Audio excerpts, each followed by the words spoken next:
त्या अटकेत कोण आहे? तर त्याच्यामध्ये अधिकृतरित्या अजून ईडीने जाहीर केलेलं नाही की आमच्या ताब्यामध्ये आहेत, पण आमच्या माहितीनुसार हे ईडीच्याच ताब्यात आहेत गेले 5 दिवसापासून आणि याच्यामध्ये ईडीचा कसून तपास सुरू आहे. मेधा कुलकर्णीचा ह्याला कितपत पाठिंबा आहे? मेधाताई कुलकर्णींनी याच्यामध्ये ठेवीदारांचे पैसे मिळावे म्हणून अग्राहकांनी ठेवीदारांच्या हितासाठी लढा उभा केलेला होता. बाकी मेघाताईंचं या गुन्ह्यातील आरोपींशी कुठल्याही प्रकारचं शत्रुत्व नाही. फक्त लोकांचे गरिबांचे जे पैसे अडकले ते पैसे परत मिळावे यासाठी त्यांनी आम्हाला वेळोवेळी मदत केली आणि सन्माननीय गृहमंत्री अमित शाह साहेब यांच्याकडे जाऊन आम्ही ठेवीदारांचे व्यथा मांडलेलं होतं. कुठे साहेब बँकेत घोटाळा झाला आणि तो एक रेफरन्स मला पाहिजे होता की ही बँक बुडायची मी वाट बघते असं तुमच्या जवळ म्हणतात. 100% रेफरन्स का काय? सरेगावकरांनी मे महिन्यामध्ये जेव्हा माझं त्यांचं बोलणं झालेलं होतं त्याच वेळेस सांगितलं की बँक बुडायचीच मी वाट बघतोय. सरेगावकरांची बँक बुडवण्याची हा जे नियोजन आहे ते गेल्या 5 वर्षापासूनचं नियोजन आहे आणि अतिशय शिस्तबद्ध पद्धतीनं थंड डोक्यानं केलेला हा फ्रॉड आहे. सध्या महाराष्ट्रामध्ये प्रत्येक 15 दिवसाला कमीत कमी एक सहकारी संस्था, ती पतसंस्था असेल किंवा बँक असेल, ती बुडते. आपण सुद्धा समाज माध्यमामध्ये काम करत असता, आपण मीडियाचे प्रतिनिधी आहात, आपण सुद्धा वाचत असतात त्याच्यामध्ये, वेळोवेळी तुमच्याच माध्यमातून आमच्या कानावरती त्या गोष्टी येत असतात त्याच्यामध्ये की त्या बँकेमध्ये मी कोर्टाने सुद्धा सांगितलं की तुम्ही ज्या वेळेला हा कायदा काढला 5 लाखाच्या आतल्या ठेवीला विमा संरक्षण, त्याच्यामुळे ही जी लोकं आहेत का नाही त्या प्रोव्हिजनचा गैरफायदा घेतात. बाबा 5 लाखाच्या आतली ठेव आहे तर सगळ्या ठेवी 5 लाखाच्या आतच करायचे. सरेगावकरांनी पण तेच केले. 25 लाखाच्या ठेवी होत्या लोकांच्या, त्या स्पीडअप केल्या 5-5 लाख रुपये आणि त्या 5 लाखाच्या आत आणल्या आणि त्या सगळ्या ठेवी बुडवल्या. आता ती जबाबदारी कुणाची आली? DICGCची आली. मग ते पैसे पर्यायाने DICGCला द्यावे लागले आणि अशा प्रकारे भारत देशाचं आर्थिक नुकसान करायचं, भारताची अर्थव्यवस्था उद्ध्वस्त करायची, रिझर्व्ह बँकेचं नुकसान करायचं आणि भारतातल्या सहकार चळवळीचं नुकसान करायचं काम ही बडी मंडळी करत आहे. त्यामुळे आज सुद्धा करार आणि परिसरामध्ये अनेक बँका आहेत. या अनेक बँकांची काही बँकांमध्ये सुद्धा अशाच पद्धतीचे गैरव्यवहार सुरू असल्याची माहितीसुद्धा आमच्याकडे आहे. फक्त काय आहे की जर 6 महिन्यानं 1 वर्षानं काही ना काहीतरी असे उद्योग होत असतात. पुढच्या 6 महिन्यामध्ये सुद्धा एखादा तुम्हाला नवीन घोटाळा काळ शहरामध्ये झालेला तुम्हाला बघायला मिळेल.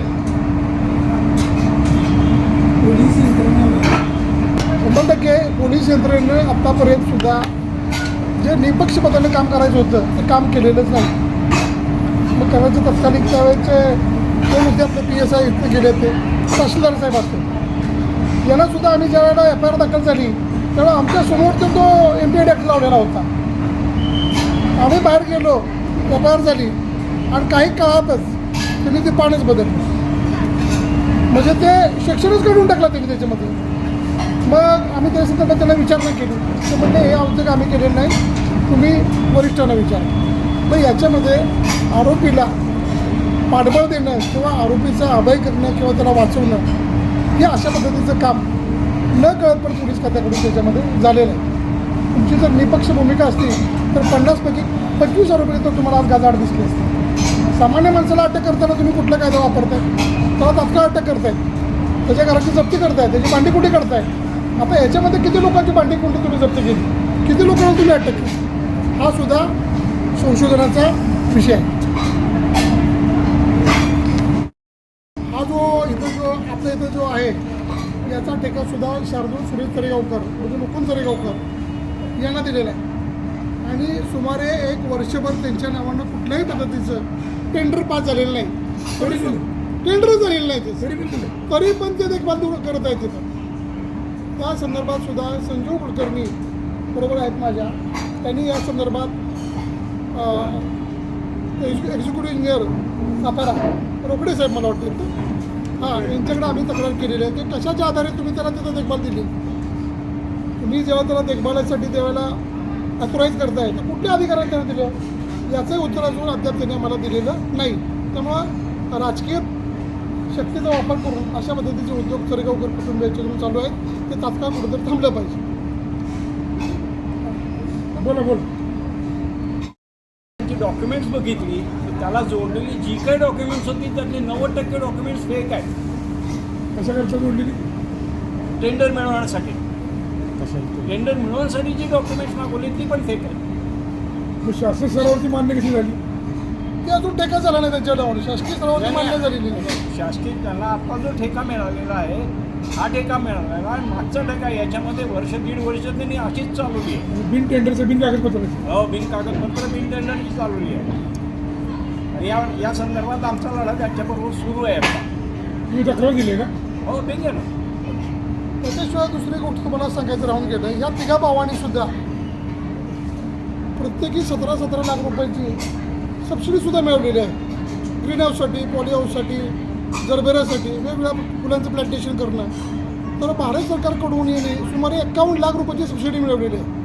हा विषयसुद्धा आम्ही कोर्टाच्या निदर्शनास आणून दिलेला आहे की कुठल्याही पद्धतीचं यांचं फुलांची शेती किंवा जरबेरा अशी वेगवेगळ्या प्रकारचे जे आहेत प्लांटेशन आहे त्याची शेती कुठंच दिसत नाही.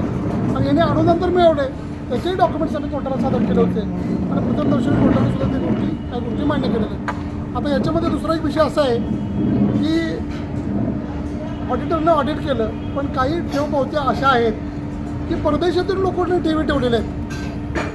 परदेशातून, अमेरिकेतून, युगांडा, याच्यातून आफ्रिकेतून ठेवी ठेवलेल्या आहेत. त्या महिलांच्या नावाने इथं ठेवी असताना त्यांच्या अकाउंटला 3 वर्षाचं व्याज यांनी जमा केले. तुम्ही व्याज जमा का केलं? त्यांच्या ठेवी आहेत म्हणून तुम्ही व्याज केलं, बरोबर आहे. आणि आता त्यांचं ठेवीवरचं व्याजसुद्धा गायब केलेलं आहे. आणि त्यांनी जी ठेव पावती ठेवली होती फिक्स्ड डिपॉझिट, ती फिक्स्ड डिपॉझिटची जी पावती आहे त्याच्यावरती त्यांनी कर्ज काढलेलं आहे. काय काढलं आहे? त्यांच्या पावतीवर कर्ज काढलं आहे. तर कालच आम्ही एक महिला राजश्री कनेटकर आहे यांना पोलिसांच्या समोर आम्ही हजर केलेलं होतं. कराडचे आत्ताचे PSI आहेत दराडे साहेब यांच्यासमोर त्या महिलेला मी हजर केलं होतं. त्याचबरोबर कोर्टाला सुद्धा आम्ही ही गोष्ट निदर्शनास आणून दिलेली आहे जिल्हा कोर्टाला की या महिलेच्या नावानं यांनी कर्ज काढलेलं आहे. ते संपूर्ण कर्ज प्रकरण खोटं आहे. तिच्या नावानं प्रत्येक महिन्याला 11,000 रुपयाचे व्याज जमा होते. गेल्या 3 वर्षाचं व्याज आहे यांनी स्वतःच विड्रॉ केलेलं आहे. आणि त्यांचं संपूर्ण खातं आहे त्या महिलेचं, राजश्री कनेटकरांचं, ते बँकेच्या लोकांनी ऑपरेट केलेलं आहे. याचीही चौकशी व्हायला पाहिजे. म्हणजे परदेशातून लोक भारतीय लोकांच्या विश्वासावरती इथं सरकार कायदा चांगला चालतो म्हणून ठेवी ठेवतात आणि अशा पद्धतीचा त्या लोकांचा विश्वासघात करायचं काम सरगावकर आणि त्यांच्या बँकेचे संचालक आणि त्याचबरोबर बँकेचे तत्कालीन CEO वैशाली मोकाशी आणि अन्य मंडळी बँकेचे मग अधिकारी असतील यांनी केलेलं आहे. अशा 2 महिला आहेत. एका अजय शास्त्री नावाची जी महिला आणि तिची पत्नी आहे त्यांच्या 5-5 लाखाच्या 5 पावत्या आहेत. 5 पावत्याच्या तपशील आम्ही जिल्हा कोर्टाला दिलेला आहे. 25 लाख रुपयाची ठेव गायब आहेत. ठेव पावती कुठं दिसून येत नाही. ऑडिटर म्हणतो ठेव पावती नाही. आणि खात्यावरती यांनी व्याज जमा केलेलं आहे. खात्यावरती त्या संबंधित लोकांच्या ठेवीदाराच्या फिक्स्ड डिपॉझिटचं खातं आहे त्याच्या सेव्हिंग अकाउंटला त्यांनी 3 वर्षाचं व्याज जमा केलेलं आहे. आणि 3 वर्षाचं व्याज आहे ते काढूनसुद्धा घेतलेलं आहे. मग एवढ्या मोठ्या पद्धतीचे गैरव्यवहार हे बँकेमध्ये झालेले आहेत. आणि 2020 नंतरची जी प्रकरणं आहेत ती संपूर्ण खोटे आहेत. संपूर्ण प्रकरण खोटे आहे. ते जिल्हा कोर्टाला सुद्धा आम्ही सांगितल्यामुळंच सगळे निकाल 95% निकाल आमच्या बाजूला लागलेले आहे. अगदी 100% म्हटलं तर हरकत नाही. 5 आरोपीशिवाय कुणालाही जामीन दिलेला नाही. संपूर्ण बँकच त्यांनी लुटून काढलेलं आहे. सरेगावकरांचे 10 दूध संघ आहेत.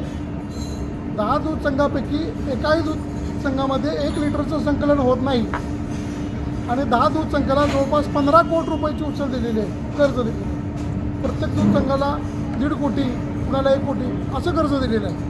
मग एवढ्या मोठ्या प्रमाणामध्ये आर्थिक गैरव्यवहार झालेले आहेत. त्यामुळे ह्या सगळ्या आरोपी आहेत त्यांना तात्काळ अटक करून त्याच्यामध्ये त्यांच्यावरती नियमानुसार जी काय कायदेशीर कारवाई आहे ती पोलिसांनी तात्काळ करणे गरजेचं आहे. राजश्रय मिळतोय राजकीय लोकांचा आता अटक न होण्यामागं याच्यामध्ये अटक न होण्यामध्ये जी काय शिथिलता दिसून येते तत्परतेने कारवाई झाल्याचं दिसून येत नाही.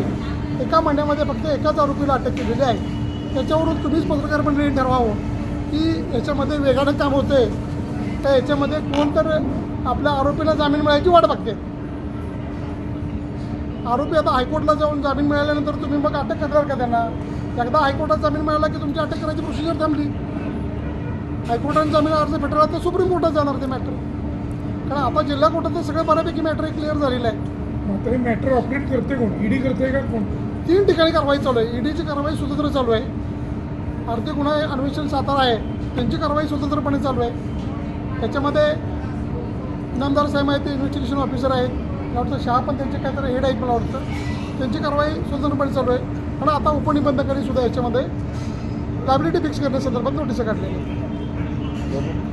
हां, लायबिलिटी संदर्भात नोटिसा काढलेल्या आहेत. 22 तारीख याच्यामध्ये नेमलेले आहे उत्तर देण्यासाठी सगळ्या त्याच्या संदर्भात. सगळ्या आरोपीने ज्यांना नोटीस दिलेलं आहे 50 लोकांनी, त्याच्यामध्ये त्यांनी 22 तारीख नेमलेली आहे. त्याच्यामध्ये की 22 तारखेला तुम्ही तुमचं जे काही म्हणणं आहे त्याच्यामध्ये प्राधिकृत चौकशी अधिकारी उपनिबंधक सहकारी संस्था सन्माननीय श्री अपर्णा यादव आहेत यांनी 22 तारीख याच्यामध्ये नेमलेले आहे जानेवारी महिन्याची. आणि हा जी लायबिलिटी आहे त्या लायबिलिटीची रक्कम आहे 168,05,38,247.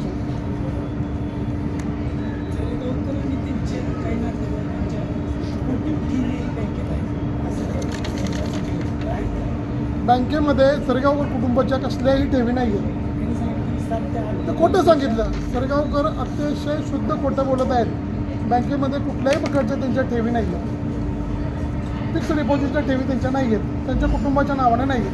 त्यांनी सर्व पैसे सायपनिक पद्धतीने वेगवेगळ्या प्रोजेक्टला फिरवलेले आहेत आणि त्या प्रोजेक्टला कर्ज देऊन ते पैसे, प्रोजेक्ट बंद आहे, प्रोजेक्ट कागदावरतीच आहे, प्रत्यक्ष जागेवरती प्रोजेक्ट कुठला सुरू नाही. जवळपास 70-80 कंपन्या आहेत. आता राही विठ्ठल कुलकर्णी विठ्ठल गोविंद कुलकर्णीची पत्नी आहे, ती सुमारे 80 कर्ज प्रकरणामध्ये जामीनदार आहे. बरं का, 80 कर्ज प्रकरणामध्ये ती जामीनदार आहे. तर 80 कर्ज प्रकरणामध्ये एकाच माणसाला जामीनदार घेता येतं का? मग बँकेचे सीओ होते वैशाली संग्राम मोकाशी, याने काय बघितलं? या सीओच्या पाठिंब्यामुळे झाले ना. सीओची जबाबदारी आहे. सीओची नेमणूक रिझर्व्ह बँक ऑफ इंडियाच्या नियमानुसार होते, बरोबर आहे ना? तर त्याच्यामध्ये त्यांनी एवढ्या म्हणजे कर्ज एकाचं, त्याच्यामध्ये कर्ज करमाळ्याचं, कर्ज खेड सोलापूरचं, कर्ज 33 आणि जामीनदार कोण? प्रॉपर्टी तारण कोणाची घेतली? तर राही विठ्ठल कुलकर्णी.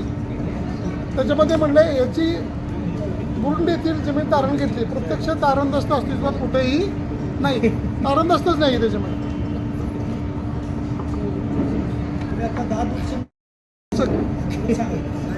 10 दूध संघ आहेत.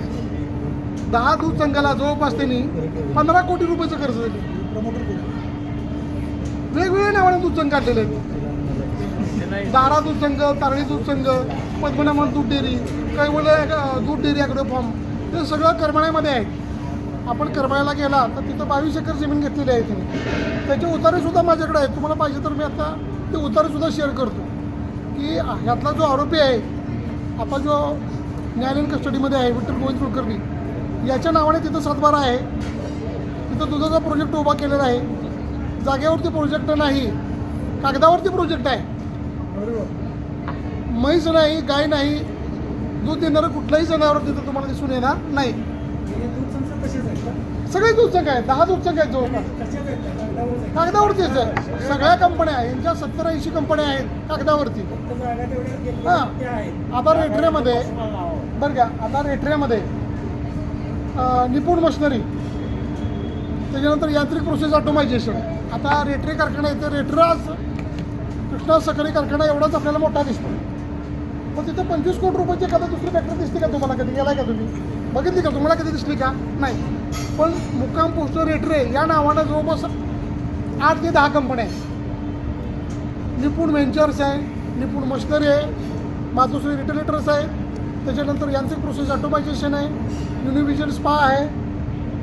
अशा अनेक कंपन्या रेटरे खुर्द या नावावरती, रेटरे नावावरती तिने रजिस्टर केलेले आहे. प्रत्यक्ष या कागदावरती आहे. याच्यामध्ये जो वैभव विलास कुलकर्णी आहे, हा सुमारे 30 ते 35 कोटी रुपयाचा भागीदार आहे. हा शेतकरी कुटुंबातला माणूस. त्याची कुठलीही कंपनी नाही त्याच्यामध्ये, पण कागदावरती कंपनी याला मालक दाखवला आहे आणि त्याला मावस भावाला पैसे देऊन हे सगळे पैसे त्यांनी आपल्याकडे डायव्हर्ट केलेले आहेत.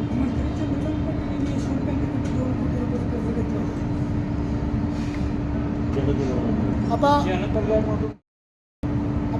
चंद्रकांत पाटील आहेत यांचं कर्ज खातं सध्या तर मला इथे दिसून कुठं आलेलं नाही यशवंत बँकेमध्ये. यापूर्वी जनकल्याणमध्ये असेल तर मला या संदर्भात नेमकी माहिती नाही त्याच्यामध्ये. कारण जे काही कर्जदारांची लिस्ट आहे ती माझ्याकडे आहे, त्याच्यामध्ये चंद्रकांत पाटलांचं नाव कुठंसुद्धा नाही. पण त्यांचा 100% तुम्ही जे म्हणता ते 100% देत आहे की शेखर चौकरांना राजश्री जो होता तो चंद्रकांत पाटलांचाच होता. तर कालपर्यंत होता आणि आहे, कालपर्यंत होता आणि आहे, आता आहे, त्यांना त्यांचाच आहे. आज सुद्धा आमचं म्हणणं आहे की आम्हाला गेल्या 2 वर्षापासून ज्या काही अडचणी झाल्या आमच्या पाठीमागे जे काही सहकार खात्यामध्ये फोन जायचे ते त्यांचेच जात होते. पाठीची घरचं 100% याच्यामध्ये राजश्री असल्याशिवाय एवढ्या मोठ्या आरोपीला वाचवण्यासाठी कोणीही धाडस करणार नाही. पूर्वी होता आजही आहे. त्याचबरोबर स्वयंसिद्ध नागरी महिला पतसंस्था, आजही महत्त्वाचं एक सांगतो दुसरा, स्वयंसिद्ध महिला नागरी सहकारी पतसंस्था ही पतसंस्था कराडला तुम्हाला कुठं शोधून मिळाली तर बघा. बरोबर. आपण सगळे पत्रकार मंडळी प्रिंट मीडियाची लोकं आहात किंवा न्यूज चॅनलची आहात, आपणच बघा या पतसंस्थेचं कार्यालय कुठं सापडतंय का. असं किती संस्थे टोटल? या संस्थेमध्ये सुमारे 30 कोटी रुपये गेलेत. 30 कोटी रुपये यशवंत बँकेच्या या संस्थेमध्ये गेलेले आहेत कागदावरती. प्रत्येक कर्ज खात्यातले पैसे याच्यामध्ये गेलेले आहेत. मग ती रक्कम 10% असेल, 25% असेल, काही ठिकाणी 5-5 कोटी रुपये या बँकेमध्ये पतसंस्थेमध्ये गेलेले आहे. आणि आमच्या माहितीनुसार ही पतसंस्था यशवंत बँकेमध्येच ऑपरेट होती. यशवंत बँकेमध्ये एका टेबलावरती त्याचा पोर्टफोलिओ एका कर्मचाऱ्याकडे दिलेला असतो आणि तो ऑपरेट करत असतो. म्हणजे इकडं यशवंत बँकेमध्ये कर्ज करायचं, त्याच्या खात्यातले पैसे काढायचे आणि स्वयंसिद्धामध्ये ट्रान्सफर करायचे. आणि आता स्वयंसिद्धामध्ये जे काही पैसे येतात त्याचा ठाव ठिकाणा कुठेही लागत नाही.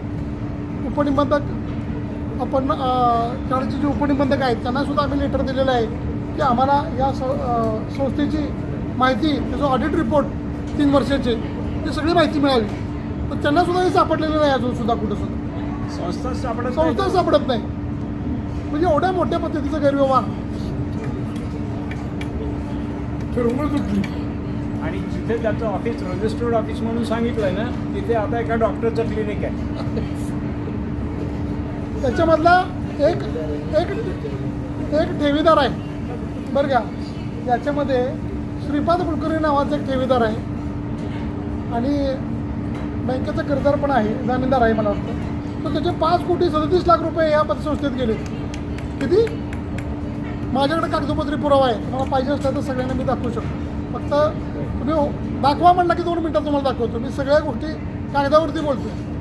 आणि यशवंत बँकेतून ते पैसे स्वयंसिद्धात ट्रान्सफर झाले आणि स्वयंसिद्धातनं ते कुठे गायब झाले ते आजकडे कळालेलं नाही. ते पैसे सरगावकरांनीच वापरले आणि श्रीपादनं बोलवलं किंवा मला पैसे पाहिजेत, बाबा हे 10 घे, 20 घे, 5 घे, 2 घे, 4 घे, अशा पद्धतीने सरगावकरांनी ते पैसे विनियोग त्याचा केलेला आहे. म्हणजे यशवंत बँकेचे पैसे कुठे गेले? 30 ते 35 कोटी रुपये या स्वयंसिद्धा पतसंस्थेत गेले. तर याच्या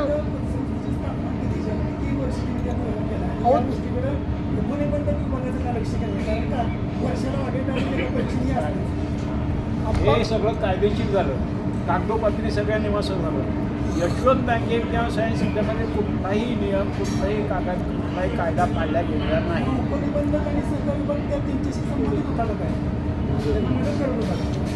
100% कायद्याचे रक्षक तेच असल्यामुळे बरोबर का मधल्या काळामध्ये त्यांनी त्याच्यामध्ये मोठ्या प्रमाणामध्ये स्वयंसिद्धा पैशामध्ये ट्रान्सफर केले आणि ते पैसे त्यांनी स्वतःच अपहार केला त्या सगळ्या रकमेचा सरगावकरांनी.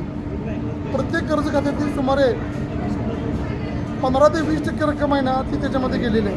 त्याचं आत्ताचं जे हे आहे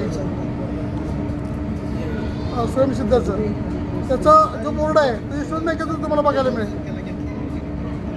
तुम्ही कशी म्हणणार की मालमत्ता कारवाई आता आमचं म्हणणं असं आहे पोलिसांनी याच्यामध्ये चालढकल केली आणि ईडीने सुद्धा याच्यामध्ये चालढकल केली, तर आम्ही ठेवीदार संघटना त्याचबरोबर कर्जदार संघटना ज्यांच्या नावानं बोगस कर्ज काढलेले आहेत आणि ज्यांचा पोर्टफोलिओ सिबिल खराब केलेलं आहे, ते सगळे आम्ही एकत्र आहोत. आम्ही ही लढाई सुप्रीम कोर्टापर्यंत लढणार आहोत आणि आमच्याकडं बऱ्यापैकी या संस्थेचे, यशवंत बँकेचे आणि सरेगावकर कुटुंबियांचे सगळे प्रॉपर्टीचे डिटेल्स आहेत. आम्ही हे डिटेल्स घेऊन हायकोर्टामध्ये ह्या सगळ्या प्रॉपर्टी अटॅचमेंट करण्यासाठी, योग्य ती कारवाई करण्यासाठी हायकोर्टमध्ये आम्ही आता पुढच्या 8 दिवसामध्ये अप्रोच होणार आहे. 20 तारीख हायकोर्टामध्ये नेमलेली आहे उद्याची, तर तिथे सुद्धा आम्ही हजर राहून सुद्धा त्याच्यामध्ये सगळ्या आरोपींना जामीन देऊ नये म्हणून आम्ही विरोध करणार आहे आणि या सगळ्या प्रॉपर्टी एमपीएड ॲक्टनुसार जप्त करण्यात याव्या आणि त्याची जी रक्कम आहे ती DICCला आणि ठेवीदारांना देण्यात यावी अशी आमची आग्रहाची याच्यामध्ये मागणी राहील. दादा साहेब, आता आपण विषय आहे की महेश कुमार जाधवांचं अर्जाच्या संदर्भात का पुण्यातील आरोपी आहेत आणि बँकेचे चेअरमन आरोपी आहेत. आहेत. हां, आरोपी आहेत. आरोपी नंबर 17 आहेत. हे काय म्हणतात? ज्यावेळेला सरेगावकर डिपॉर्टमेंट झाले हां, त्यानंतर नवीन नाही नवीन संचालक मंडळ आलं नाही. त्याच्यामध्ये फक्त चेअरमन बदलून दुसरा चेअरमन केला.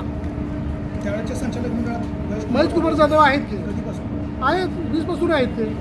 ठीक आहे, त्यांचा कार्यकाळ तुमच्यासमोर सांगतो मी. व्यापारमध्येच त्यांचा कार्यकाळ नव्हता आहे. 19-20 पासून आहे. बरं का,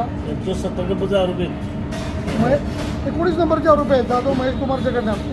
बरं का, कार्यकाल कार्यकाळ त्यांचा 21-22 ते 26-27 पर्यंतचा. व्यापारमध्येच नव्हतं. 21-22 म्हणजे 21-22 ते 26-27. ज्यावेळेला बँकेचा प्रॉब्लेम सुरू झाला, हां, आता लिडिंग पेज. हे काय म्हणतात, आणि आता जे काही इथं निवेदन केलं हा. हे सगळं सरेगावकर चेअरमन असतानाच्या काळातले नाही 20 पासून 23 पर्यंत 24 नाहीचं कर्ज वाटप नाही आहे. 20 पासून 23 पर्यंत सगळी बँकेत लुटले. 182 कोटी प्रकरण आहेत त्या काळात. 3 वर्ष. हा, 3 वर्षामध्ये. आणि महेश जाधव त्यावेळेला आहेत ना 21-22 पासून. एका दिवसात यांनी 50 कोटी रुपये वाटले एका दिवसामध्ये. खोटे, सगळे खोटे प्रकरण. लॉकडाऊन होतं त्यावेळेला तिकडं पोचायचं चालू होतं. सगळं चालू होतं त्याच्यामध्ये. मी म्हणतो ना, मी कोर्टावर सुद्धा सांगितलंय की इथं कर्जदार मिळत नाही, खरा कर्ज लॉकडाऊन होतं त्यावेळेला तिकडं चालू होतं. टाकायचं चालू होतं. लॉकडाऊनमध्ये सुद्धा यांचा व्यवसाय चालू होता.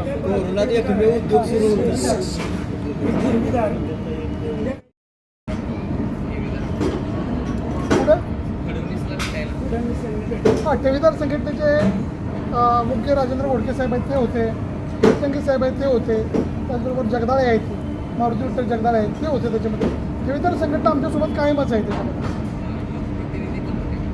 नाही, कराडामधल्या कुठल्याही लोकप्रतिनिधीचा याच्यामध्ये कसलाही संबंध नाही, पण याच्यामध्ये आम्हाला मोठ्या प्रमाणामध्ये पाठबळ दिली नाही. त्यामुळं हा लढा इथपर्यंत आम्ही लढू शकतो. उलट असं होतं की लोकल जे अधिकारी आहेत, आता PWDचे अहिरे साहेब आहेत, अजिबात नाही, ते वाचवायला गेले होते. त्या महेश जाधव आणि बँकेतल्या काही लोकांना आहे ना, त्यांना वाचवायला म्हणून घोरपडे म्हणताय का तुम्ही? अतुल भोसले काय नाही. अतुल भोसलेंची भूमिका याच्यामध्ये ठेवीदारांना मदत करण्याची कुठलीही नाही पहिल्यापासून. जे लोकल अधिकारी आहेत हे उलट त्यांनाच वाचवायचा प्रयत्न करतात. आम्ही आता PWDचे अहिरे साहेब त्यांच्याकडे गेलो, त्यांनी उडवून लावलं आम्हाला. साध्या पोलिसांनी यशवंत बँकेविषयी एक FIR केला नाही. जे काही FIR झाले ते कोर्टाकडून झालेले आहेत. कुणाकडून झालेत? कोर्टाच्या आदेशाने झालेले आहेत. आज सुद्धा तुम्ही एखादा FIR द्यायला जावा ते घेत नाहीत. सामान्य माणसाची FIR तात्काळ नोंदवली पाहिजे असा कायदा आहे, पण पोलीस तत्परतेने कारवाई करत नाहीत. त्यामुळे याच्यामध्ये ईडीनं लक्ष काढणं भाग पडलं. ईडीनं कारवाई केल्यानंतर मग सातारा पोलीस जागा झाले आणि मग पुढे MPAD ॲक्ट लागला. दुसऱ्या दिवशी ज्या दिवशी ईडीने कारवाई केली त्याच्या दुसऱ्या दिवशी MPAD ॲक्ट लागलेला आहे. त्याच्यामध्ये त्याच्या आधी आम्ही कितीतरी वेळा सांगितलं की MPAD लावा, हां, नव्हता लावला. शिवशंकर पत संस्थेमध्ये 10-12 कोटीचा घोटाळा आहे. तिथं तुम्ही MPAD ॲक्ट लावताय आणि इथं 112 कोटीला MPAD ॲक्ट लावत नाही. त्यामुळे पोलिसांची भूमिका सुद्धा आरोपीला मदत करण्याचीच आहे असं दिसतंय ना. महेश जाधव हां ते घोरपडे साहेब पाठीरेखेच आहेत त्यांचे हां नाही वासवडे मेळच्या मनोज घोरपडे त्यांची वकिलीच करतात असं म्हणा आमदार त्यांना भेटून बरं का त्यांना भेटून सहकार मंत्र्यांना सुद्धा यांना भेटलेले आहेत आमच्या माहितीनुसार तरीसुद्धा आमदारांचं ह्याच्यामध्ये कुठंही काही चाललेलं नाही कारण ही न्यायालयीन बाब आहे ही बाब जी आहे ती न्यायालयीन बाब आहे आमदारांनी घोरपडे आमदारांनी त्या महेश जाधवांना वेळोवेळी मदत केलेली आहे या प्रकरणामध्ये पण त्यांचा असा उद्देश ठेवीदारांचे पैसे द्यावे म्हणून ते कधी रस्ते उतरलेले नाहीत तर तुमच्या निदर्शनास कधी आलं का प्रॉपर्टी जप्त होणार का आता सर्वसाधारण कसं होतं मोठा गुन्हा असतो तुम्ही सुब्रत रायचा गुन्हा बघितला असेल सहारा घोटाळा 35,000 कोटीचा घोटाळा होता 10,000 कोटी भरले सुप्रीम कोर्टाने सांगितलं उर्वरित पैसे भरा आम्ही तुम्हाला जामीन देतो त्यांनी 5,000 कोटी पैसे भरायची तरतूद केलेली होती किंवा तयारी दर्शवली तरीही सुप्रीम कोर्टाने त्यांचे जामीन अर्ज नाकारलेला होता शेवटी जेलमध्ये त्या आरोपीला मरण आलं पण हां DS कुलकर्णी सुद्धा याच्यामध्ये MPAD ॲक्ट लागलेला होता त्यामुळे यातले जे आरोपी आहेत या आरोपींनी जोपर्यंत पैसे भरत नाहीत तोपर्यंत यांची याच्यामध्ये सुटका होणार नाही आणि सुटका होऊ नये पैसे भरले पाहिजेत आमचं म्हणणं आहे जी लायबिलिटी आहे ती फिक्स होणार आहे आणि आम्ही हा लढा सुप्रीम कोर्टापर्यंत लढणार आहे त्याच्यामध्ये आम्ही पहिल्या दिवशी पण तुम्हाला सांगितलं होतं की आम्ही कुठल्याही पद्धतीचं मॅनेज झालेलो नाही आणि आमच्याकडे कोण आम्हाला मॅनेज करायला कधीही कोण आलेलं नाही आमची कधीही कुठल्या आरोपीवर कोडणी झालेली नाही आम्ही ठेवीदारांच्या हितासाठी आणि जे काही बोगस कर्जदार उभे केलेले आहेत ज्या लोकांना फसवलेलं आहे उदाहरणार्थ गणेश पवार आहेत त्यांच्या नावावर 8 कोटीचं कर्ज काढलेलं आहे आता 13 कोटी कर्ज झाले ती किती 13 कोटी तर पुढची मी पत्रकार परिषद जी घेणार आहे ती यशवंत बँक आणि चिखली बँक त्याच्यावरती घेणार आहे तो विषय फक्त तेवढाच असणार आहे यशवंत बँक आणि चिखली बँक त्या यशवंत बँक आणि चिखली बँकेनं समभाग कर्ज योजनेमध्ये सुमारे 100 कोटीचे कर्ज दिलेले आहे